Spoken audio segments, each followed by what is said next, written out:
우리 그리스도인의 삶에 대해서 우리가 좀 보는데요.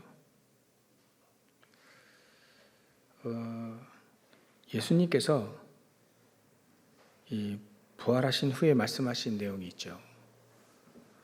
그게 어찌 보면 그리스도인의 이 삶이라고 볼 수 있습니다. 그래서 우리가 땅끝까지 증인이 되지 않으면 사실 그리스도의 삶을 올바로 살 수가 없다, 이렇게 결론을 내도 충분합니다. 그래서 만약에 이 마태복음 28장 16절부터 20절, 또 사도행전 1장 1절부터 8절, 또 마가복음 16장 15절부터 20절 이 말씀이 없다면 사실 그런 단 종교인들과 또 수준 높은 사람들이 있거든요. 밖에도 수준 높은 사람들이 있기 때문에 구별이 안 됩니다. 구별. 하나님이 우리를 구별하셨는데 어떻게 구별하셨냐면 거룩함으로 구별하셨다 했죠. 이 거룩함이라고 한 건 이게 구분된다는 건데, 만약에 우리가 종교인들과 우리가 구분이 안 된다면 그냥 종교 생활하는 거와 똑같을 수밖에 없죠. 그래서 하나님이 우리에게 구별되게 하기 위해서 이 부활의 메시지를 주신 겁니다. 땅끝까지 증인되라 이거죠. 증인. 우리의 종교를 널리 이렇게 퍼뜨려라. 사실 그것도 좀 종교적인 냄새가 나요. 예수님은 우리 보고 가르쳐 지키게 하라, 계명 지켜라 이렇게 얘기하셨는데, 결국은 뭐냐면 우리를 증인으로 이렇게 세우기를 원하십니다. 증인. 살아있는 거죠. 죽은 게 아니고 살아있는 증인으로 우리를 이렇게 세우기 원하시는 겁니다. 그래서 어찌 보면 예수님이 이 땅에 오셔서 공생애 동안 말씀하신 그 내용은 어찌 보면 증인으로서 당연히 누려야 될, 당연한 이 삶을 쭉 얘기하신 겁니다. 구약을 어찌 보면 구약을 이렇게 완성시킨 것이죠. 그래서 우리 그리스도인의 삶을 보면 어찌 보면 이 부활의 메시지를 성취시키는 삶이 우리의 삶이다. 무작정 착하게 살아라, 법 잘 지키고 도덕적으로 살아라, 세상에 성공해라, 최선을 다하고 최고를 향해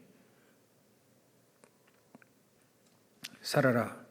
그거는 불신자도 하고 또 종교인들 중에 수준 높은 사람들 다 하거든요. 그래서 우리는 그런 삶이 아니라 우리 주님과 동행하는, 함께하는 그 삶이다. 성삼위 하나님께서 우리와 함께 하시는 그런 삶을 말하는 것이다. 그렇게 되어지면 사실 14절부터 18절까지 이런 후메네와 빌레도와 같은 이 진리에 완전히 그릇된, 진리에 관해서 그릇된 그런 말하고 돌아다니지 않겠죠. 그래서 우리는 우리 주님과 우리 하나님과 동행하는 그런 삶이 바로 우리 그리스도의 삶이요, 또 증인의 삶인 것이다. 그래서 일단은 우리가 누구냐? 오늘 1번, 2번, 3번, 4번, 5번까지 있는데요. 1번은 우리 누구냐? 이거를 정확히 하라 이거죠. 우리는 하나님의 자녀다. 하나님의 자녀고 내 안에 그리스도가 계시고 그 그리스도가 나의 주인이다라는 내용이에요. 그러니까 그리스도께서 나의 주인이라고 하는 그거는 갈라디아서 2장 20절에 정확히 나와 있죠. 그래서 나의 이 죽은 자는 계획과 뭐 소망, 비전 뭐 이런 거 없죠. 죽은 겁니다. 근데 그리스도 안에서 내가 죽었다라는 말은 그냥 죽어 있는 것 자체로만 보는 게 아니라 나의 주인이 그리스도라고 하는 거죠. 그러면 내 안에 성령께서, 요한복음 14장은 완전히 성령에 대해서 쭉 얘기하셨습니다. 특히 16절부터 이렇게 쭉 성령, 보혜사 성령에 대해서 얘기하시죠. 보혜사 성령 보내주시겠다. 그리고 우리에게 보혜사 성령이 지금 함께 하시죠. 성령께서 임하셔서요. 그래서 예수님이 요한복음 16장 7절에도 내 떠나가는 게 유익이다 이렇게 얘기하셨어요. 왜냐하면 성령께서 모든 하나님의 사람들과 함께 하시기 때문에, 역사하시기 때문에 그렇죠. 그러니까 우리는 누구냐? 하나님의 자녀고, 또 내 안에 그리스도 계시면 보혜사 성령께서 함께 하시는 자다. 그것을 우리가 기억을 해야 된다는 겁니다. 그러면 육신의, 고린도서 3장은 육신에 속한 자가 아니고, 또 갈라디아서 5장 너무 우리가 계속 봤잖아요.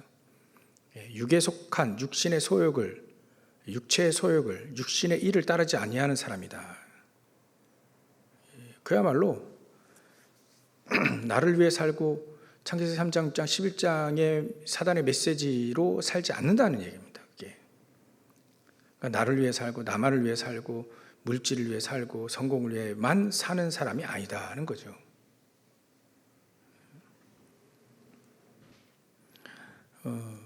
그렇기 때문에 하나님의 자녀는 하나님께서 함께 하셔서 그 하나님이, 그리스도가 우리의 주인 되시는 삶이 바로 우리 하나님의 자녀다는 겁니다.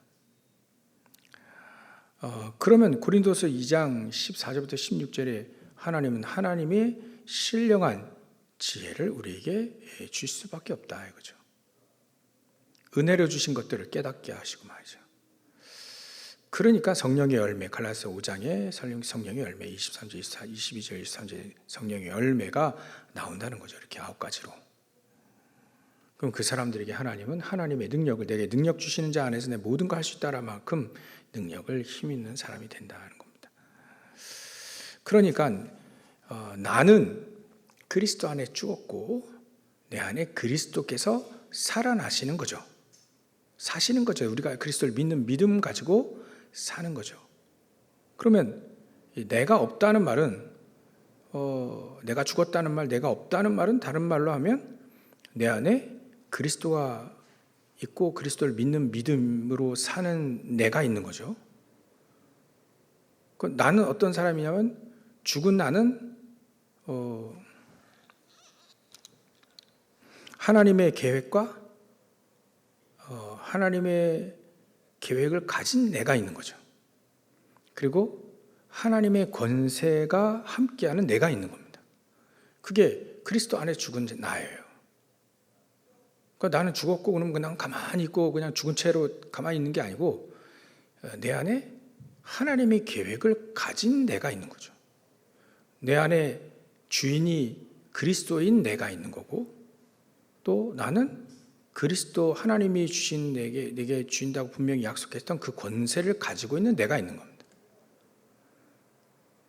하나님의 능력을 힘입은 내가 있는 거고, 하나님의 목표를 가지고 있는 내가 있는 거죠. 그러니까 내 계획이 필요 없을 만큼 하나님의 계획을 가진 내가 있는 것이죠. 나는 가만히 아무것도 안 하고 가만히 있는 게 아니고, 그런 나죠. 영적 문제 심각해도 그런 내가 있으면 됩니다.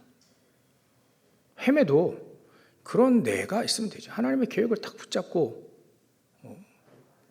하나님의 능력을 힘입은 내가 있으면 되는 겁니다. 지금 당장 힘이 없더라도 하나님 힘 달라고 기도하는 거죠. 하나님의 능력을 힘입어 살아야 되는 내가 있는 겁니다.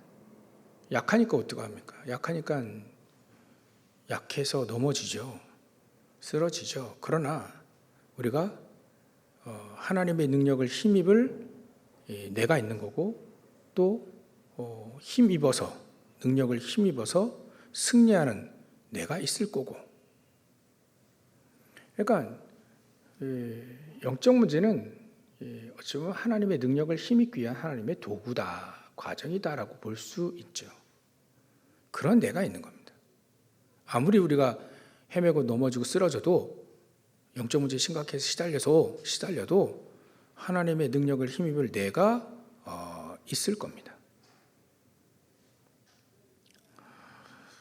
그러면 우리는 하나님의 계획, 꿈, 목표, 능력, 권세, 우리 안에 그게 발견되어져야 된다는, 그거를 발견해내줘야, 그러니까 발견해야 되는 그런 과제가 나오죠. 이러면 그거는 하나님이 우리에게 주신다고 약속을 했기 때문에 일단은 그 발견하려면 첫 번째로는 2번인데 첫 번째로는 하나님의 말씀이 우리 안에 다 각인돼야 됩니다. 그래서 베드로 사도는 베드로전서 2장 2절에 신령한 젖을 사모해라 이렇게 얘기하잖아요. 그건 하나님의 말씀을 사모하라는 거잖아요. 예수님도 마태복음 4장 4절 시험 받으실 때 야, 사람이 떡으로만 살 거냐? 하나님 말씀 가지고 살고 그것 가지고 우리 사단과 싸워서 이기는 거 아니냐? 직접 그렇게 몸소 보여주셨잖아요. 그러니까 우리 안에 말씀, 그 말씀을 주야로 즐거이 묵상하는 자, 그 사람이 복된 사람이다. 그죠? 다윗도 시편 1편에 이렇게 얘기했습니다. 복 있는 사람은 악인들의 꾀를 따르지 않아도 된다. 죄인들의 가는 길을 가지 않아도 된다. 오만한 자들의 자리에 앉지 않아도 된다. 그겁니다. 오직 여호와의 말씀, 율법, 거기 여호와의 복음이 아니라 율법이라 했을까요? 복음은 이미 다 주신 겁니다. 창세기 3장 15절, 출애굽기 3장 18절, 이사야 7장 14절 다 준 거예요. 그러니까 그것을 가진 사람들이 하나님의 계명을 지키려고 노력을 할 때, 하나님의 계명을 지킬 때 율법을 말이죠. 즐거이 묵상하고 하나님 말씀을 사모하는 자. 그러니까 이게 이 표현 안에는 복음을 가진 자들이 이 하나님의 계명, 율법, 여호수아에게도 얘기하잖아요. 넌 이 율법책을, 모세오경이잖아요. 율법책을 항상 주야로, 좌우로 치지 말고 주야로 늘 읽어봐라. 복음을 가진 여호수아에게 얘기하는 겁니다. 복음을 가진 사람들에게 그 메시지가 통하는 거죠. 복음 모르면 이제 율법주의로 빠질 수밖에 없는 거고, 이런 말씀 때문에. 복음 가진 자가 하나님의 율법을 또 계명을 잘 묵상해 보십시오. 그러면 복음이 더 복음되고 복음의 능력이 더 능력다워지죠. 더 능력으로 나타나는 겁니다. 그러니까 복음을 모르면 이제 아무것도 안 되는 겁니다. 사실은 종교인이 되는 거죠. 그래서 오직 여호와의 율법을 주야로 즐거이 묵상하라. 묵상하는 자가 가장 복된 자다. 그럼 시절을 따라 철을 따라 열매를 맺는 그 시냇가의 옆에 있는 나무와 같이 열매를 맺는 사람들이 된다는 거예요. 그래서 우리는 하나님의 말씀 우리를 인도하고, 그리고 우리가 두 번째로 봐야 될 것이 이 기도의 생활이죠. 기도의 생활. 기도는 하나님의 능력을 따라 사는 만 가지의 원인과 동력이 바로 이 기도입니다. 그러니까 기도가 안 되고 기도를 모른다 한다면 사실은 이제 동력이 힘이 없는 거죠. 하나님의 능력이 임할 수 없는 것이다. 하나님의 능력이 임할 때는 반드시 기도의 사람이 하나님의 능력을 맛보고 그 능력을 따라 사는 사람이 된다는 겁니다. 그래서 예수님도 마가복음 1장 35절에 새벽에 일어나셔서 기도하셨고요. 또 다윗 같은 경우는 시편 5편 뭐 3절, 4절, 또 17편 3절 주야로 새벽 아침에도 밤에도 또 때로는 이 여러 표현들이 많이 있지만 한 곳에 모여서도 기도하기도 하고요. 초대교회 사람들이 특히 이 사도 바울 같은 경우는 데살로니가 교회에 모범적인 교회에 더욱더 강력하게 주문한 게 쉬지 말고 기도해라. 어찌 보면 파수꾼처럼 쉬지 말고 기도해라. 여호와 하나님으로 하여금 쉬지 않게 우리 기도해라. 그 얘기를 한 겁니다. 그러니까 기도를 아는 사람, 기도하는 사람은 사실 어떤 것도 능히 이겨낼 수 있는, 아니 시험이 올 때에도 예수님도 마태복음 26장 41절이면 시험에 들지 않도록 깨어 기도해라 이러겠죠. 시험에 들지 않는다는 거예요. 시험이 와도, 시험될 만한 일이 와도 시험에 들지 않게 된다는 거예요. 빠지지 않게 되는 거죠. 그러려면 기도해라는 겁니다. 기도해라. 그렇죠? 기도하면 하나님은 분명히 우리 문제에 대한 답도 하나님이 분명히 얻게 하신다. 아무것도 염려하지 마라. 그래서 아무것도 염려하지 않아야 될 것이 기도해라. 기도하면 된다는 거예요. 그럼 답이 나오니까 염려할 일이 있으니까 아무것도 염려하지 말라 했겠죠. 근데 염려할 일이 오더라도 시험이 올 만큼의 올 정도로 문제가 와도 깨어 기도해라 이거예요. 응답 주실 거니까 그것도 감사하면서 기도해라 이거죠. 이건 예수님 그렇게 말씀하셨고 사도 바울도 그렇게 얘기한 겁니다. 그래서 우리가 기도하면 되겠구나. 하나님 말씀 딱 붙잡고 기도하면 되겠구나. 이렇게 답이 딱 나와지게 되죠. 그리 되어지면 우리의 인생은 중요한 만남이 이제 시작되어집니다. 이 하나님의 자녀들과의 만남, 한 지체라고 했죠. 또 우리가 현장에서 만나야 될 이 구원받을 사람, 또 제자 이런 만남들이 이루어지게 된다는 거죠. 그래서 우리가 만약에 늘 불신자들과 함께 논다, 그러면 영향을 받습니다. 그러나 우리가 하나님의 자녀와 계속 배우고 서로 사도행전 2장 42절에 같이 배우고 사도의 가르침을 따라 배우고 또 교제, 포럼도 하고 또 떡을 떼고 구원의 축복을 같이 나누고 또 기도에 같이 힘쓰는 이런 시간이 우리에게 끊임없이 있어야 된다는 거죠. 이거 없이 계속 불신자들과 계속 같이 논다 그러면 불신자 비슷하게 되는 겁니다. 은연중에 들어오거든요. 우리는 사람과의 교제, 우리는 중요한 현장의 제자들, 숨겨져 있는 제자들과 또 하나님의 자녀의 교제, 그런 귀중한 만남이 우리에게 있다. 그래서 우리가 말씀 붙잡고 기도하고 또 중요한 만남 놓고 기도 안 되면 하나님은 그 속에서 하나님은 역사하신 게 전도다. 이렇게 전도다. 전도는 하루아침에 하겠다, 마음 먹고 한번 해보자, 그런 차원에는 전도는 아닙니다. 그죠? 우리가 전도를 이제 앞으로 계속 전도를 정확하게 이해를 해야 되는데요. 전도는 바로 증인이다. 이렇게 증인이 되어져야 되는 것이죠. 가르쳐서는 될 수가 없습니다. 증인이어야죠, 증인. 그래서 예수님도 증인. 그래서 오늘 우리에게도 이번 주에 우리 파수꾼의 축복, 파수꾼의 기도, 사명 막 주시잖아요. 파수꾼은 단순히 지키는 자가 아니라 말씀을 전달하는 사람이다. 단순히 기도하는 사람이 아니라 보좌의 축복이 함께하는 사람이다.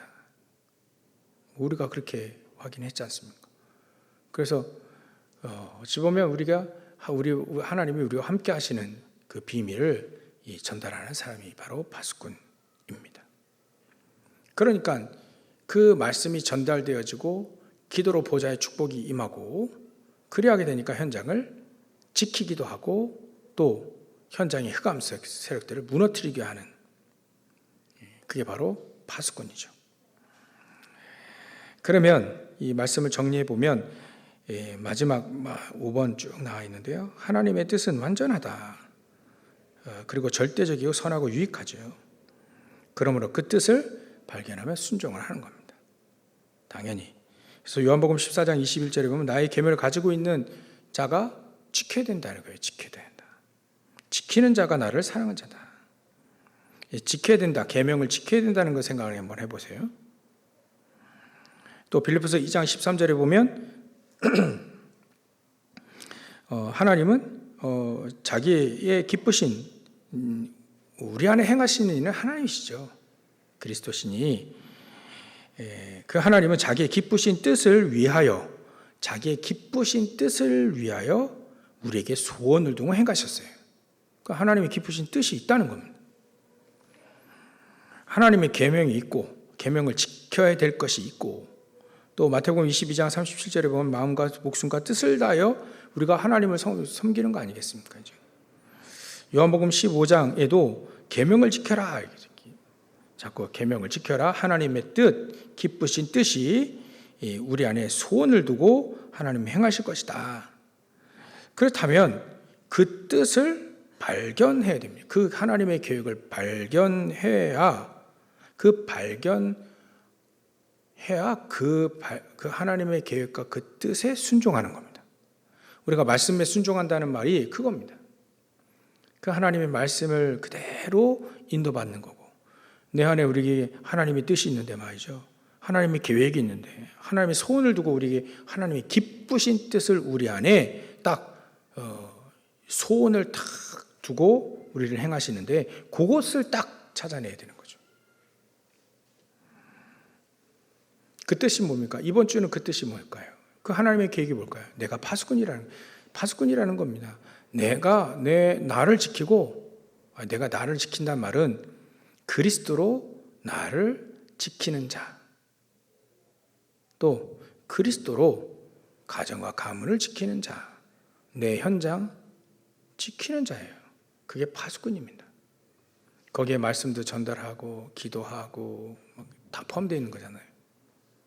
그러니까 하나님의 뜻, 문제가 왔다 그러면 어떻게 하죠? 파수꾼이 문제를 당하면 바로 알려야죠. 상관에게 알든 파수꾼이 저기 무장고미 왔다 갔다 하는데 가만히 어떡할까? 가만히 지켜보면 안 되잖아요. 연락을 해야 돼요. 그럼 이제 명령이 오겠죠. 어떻게 하라. 똑같습니다. 파수꾼도요. 문제가 오면 그 하나님께 기도하는 거예요. 그럼 그 속에 하나님의 뜻 발견해내야 되는 그게 기도다. 그렇게 기도해서 뜻이 딱 확정되면 명령 떨어지면 그거 순종하는 겁니다. 그래서 여호수아와 갈렙이 가나안 땅 들어간 거예요. 그래서 증인으로 나선 거죠, 사람들이. 뜻이 확실히 발견됐으니까 그 뜻에 순종하는 겁니다. 그러면 이번 주 그 뜻을 순종하게 나는 하나님의 자녀이지만 동시에 파수꾼이다라고 하는 것을 딱 붙잡고 믿는 거죠.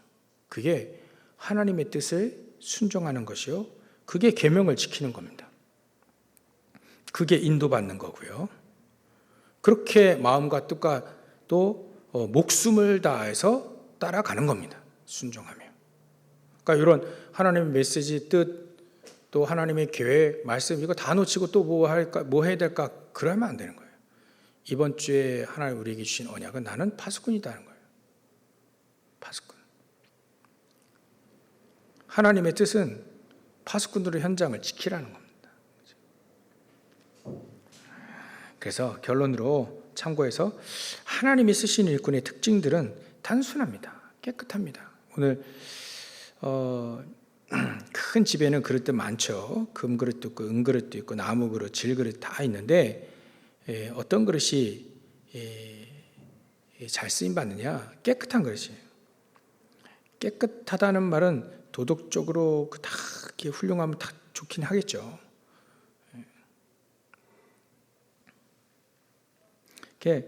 이 깨끗한 그릇, 깨끗게 하면 귀 쓰는 것이 된다.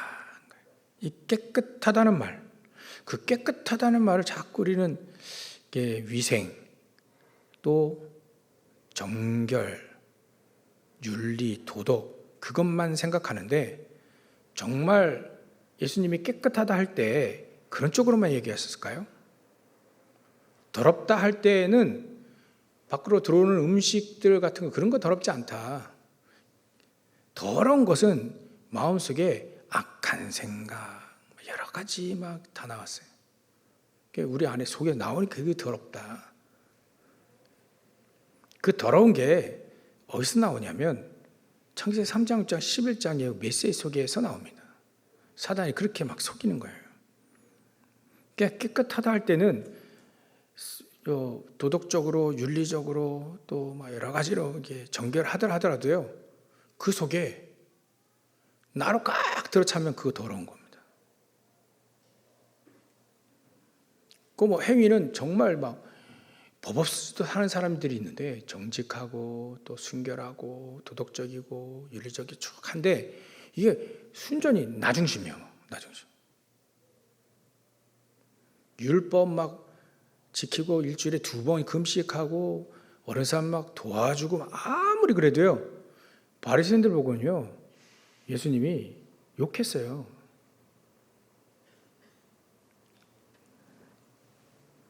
그러니까 깨끗하다는 말은 그런 쪽도 있지만 윤리적 도덕적으로 이렇게 깨끗한 것도 있지만 그걸 배제하자는 얘기가 아니고요. 하나 더 생각해야 됩니다. 내 안에 얼마만큼 하나님의 뜻, 계획 이것들이 나에게 가득 있는가. 그거 없는데 깨끗하다? 사실 하나님이 깨끗하다고 볼 수가 없죠. 그러니까 내 계획보다는 하나님의 계획으로 가득 차고 또 하나님의 뜻으로 가득 차고 어떻게 하면 이거 참 하나님의 이 세계복음을 어떻게 하면 할 수 있을까? 어떻게 하면 인도받을 수 있을까? 그 생각으로 그 염려, 그 고민을 하라는 거죠. 거기다가 또 이제 도덕적으로 윤리적으로 깨끗하면 좋죠. 근데 그게 없으면 하나님의 소원이 내 마음속에 없으면 사실 세계복음만 내 마음속에 없으면 진짜 깨끗하고 깨끗하면 귀히 쓰는 그릇이 된다 했잖아요. 깨끗하면 귀히 쓰는 하나님이 쓰신다는 겁니다. 어떤 사람은 하나님이 쓰시느냐? 그래, 단순하고 깨끗한 사람이에요. 자기 계획이 없고 하나님의 계획이 가득 차서 하나님의 계획 따라 움직이고 있는 사람을 바로 단순하고 깨끗하다라고 표현합니다. 거기다 이제 윤리적으로 도덕적으로 깨끗하면 더 좋고요. 그러니까 성경이 말하는 깨끗함의 가장 근본적인 그 뜻은 바로 그 부분이에요. 자기 계획이 없고 하나님 계획 따라 움직이는 사람. 그리고 순진하면서도 힘이 있고 깊이가 있는 사람이죠. 또 굉장히 겸손한 사람입니다. 하나님의 뜻에 겸손은 하나님의 뜻에 언제든지 순종할 수 있는 사람이 겸손한 사람이죠. 그리고 정직하고 굉장히 긍정적인 사람입니다. 그게 하나님이 쓰시는 일꾼의 특징입니다. 그래서 우리는 우리의 삶은 하나님께 쓰임받을 수 있는 사람. 그럼 하나님의 소원, 하나님의 계획, 부활 메시지죠. 그걸 내 마음속에 딱 품고 또 그 계획을 따라 인도받기를 원해서 하나님의 능력을 힘입어 말씀 붙잡고 또 기도하는 사람이다. 하나님의 소원에 우리는 그 속에 우리의 기대감, 또 우리의 간절함, 또 그 하나님의 소원이 이루어지는 그 소망 있잖아요. 그것으로 가득한 사람을 말한다. 그 사람들이 하나님의 그리스도의 삶입니다. 어떤 사람은 그렇게 얘기하더라고요. 나는 어떤 사람 존경합니다. 근데 그 뒷말을 통해서 이 사람 뻥친다는 거 알았어요. 존경한다는데 그 사람의 책을 한 권도 안 읽었어. 그럼 존경하는 겁니까? 뻥이잖아요. 나 참, 저렇게 침도 안 바르고 거짓말하네. 존경하면요, 그 사람의 책을 반드시 읽게 되어 있습니다. 그 사람에 대해서 연구하게 되고요. 하나님의 그리스도의 삶은요, 그리스도인의 삶은 그리스도께서 뭘 하셨고 또 그리스도께서 뭘 하기를 원하시는가를 아는 사람이, 그 사람이 바로 그리스도인의 삶인 거죠. 이해됐죠? 그러니까 우리가 오늘 그리스도인의 삶은 간단합니다. 거두절미하고요. 부활 메시지 오늘도 이거 붙잡고 이 속에 내가 순종하고 따라가요. 그 속에 이번 주는 우리에게 파수꾼이라고 하는 하나님의 뜻을 우리에게 밝히셨습니다. 그럼 내가 현장에 파수꾼, 나 때문에 다 산다 이렇게 되는 거죠. 결국 그렇게 할 수밖에 없으니까요. 그래, 내가 지키고 내가 나 때문에 여기 사는 것이다, 이렇게 언약을 붙잡고 계속 인도받으시면 되겠습니다. 기도하겠습니다. 하나님께 감사와 영광을 돌립니다. 그리스도인의 삶으로 그리스도께서 원하시는 삶, 세계복음화하는 삶, 증인의 삶, 오늘도 이 언약을 붙잡고 파수꾼의 사명이 회복되어지고 파수꾼의 기도 24의 비밀을 가지고 24의 기도 속에 있는 사람, 그래서 오늘도 하나님의 뜻에 맞게 우리에게 하나님이 그 기쁘신 뜻을 위하여 우리에게 소원을 두고 행하신다 했사오니 하나님 이렇게 정확하게 인도받는 제대의 삶이 되어질 수 있도록 역사하시고 축복하여 주시옵소서. 거룩하신 예수 그리스도의 이름으로 기도 올려옵나이다. 아멘.